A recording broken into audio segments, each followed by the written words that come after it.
আসসালামু আলাইকুম এভরিওয়ান, আপনারা সবাই কেমন আছেন? আমি আলহামদুলিল্লাহ ভালোই আছি। আজকে আপনাদেরকে সাদা পোলাও রান্না করে দেখাবো।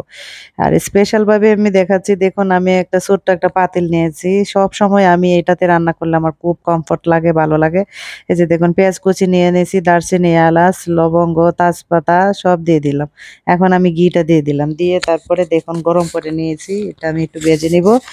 হালকা গন্ধটা যাওয়ার জন্য কাঁচা ওই যে এম এ পেঁয়াজের গন্ধটা যেটা থাকে সেটা একটু হালকা ভেজে নিলে তখন আর থাকে না। দেখুন আমি চালটা আগে থেকেই রেডি করে রেখেছিলাম। চাউলের মধ্যে লবণটা দিয়ে দিয়েছি পরিমাণ মতো। যে যতটুকু চাল নিবেন অত এর ২ গুণ পানি নিবেন। পানি নিয়ে সেটা সিদ্ধ করে রাখবেন বা গরম পানি আরকি।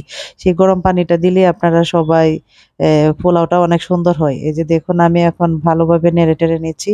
চাউলটা আমি এক্কেবারে ভেজে অনেকক্ষণ ভাজবো। ভাজার পরে আমি পানিটা দিয়ে দিব। পানিটা দেওয়ার পরে সাদা পোলাওটা একদম তাড়াতাড়ি রান্না হয়ে যায়। মানে বেশিক্ষণ সময় লাগে না। এখন এর মধ্যেই দিয়ে দিলাম কাঁচামরিচটা।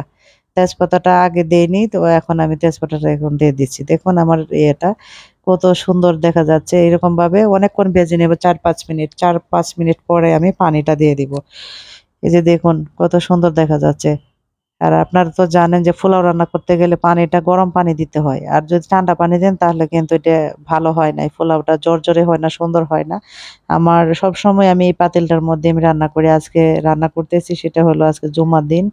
মানে শুক্রবার, শুক্রবারে যে পোলাওটা রান্না করতেছি দেখুন কত সুন্দর দেখা যাচ্ছে। আপনারা সবাই এভাবে আমার ভিডিওগুলা আপনারা দেখবেন, পাশে থাকবেন আর লাইক, কমেন্ট, শেয়ার করে দিবেন। আর যেখান থেকেই আপনারা দেখেন না কেন সবাই আমার রান্নাটা ফলো করবেন। এভাবেই একদম সাধারণভাবে রান্নাটা করার চেষ্টা করবেন। একদম বেশি কিছু লাগে না। দেখুন রান্নাটা করতেছি। এখন আমি ঢাকনা দিয়ে একটু ঢেকে দিছি। দেখুন আমার এটা মোটামুটি প্রায় ৬০% এর মতো হয়ে গিয়েছে। এখন আমি একটু নেড়ে দিচ্ছি আরকি পোলাওটা। পানিটা এরকমভাবে দিলে মানে অনেক সুন্দর হয়। এই যে দেখুন আমার পোলাওটা কত সুন্দর দেখা যাচ্ছে। এখন আমি একটা তাওয়ার উপরে আমি পোলাওটা দিয়ে দিব ৪-৫ মিনিটের মতো। ৪-৫ মিনিটেই একদম এনাফ সুন্দর হয়ে যায়। খুব ভালো হয়ে যায়। মানে আমার এত তাড়াতাড়ি হয়ে যায় রান্না, মানে বোঝানোর মতো না।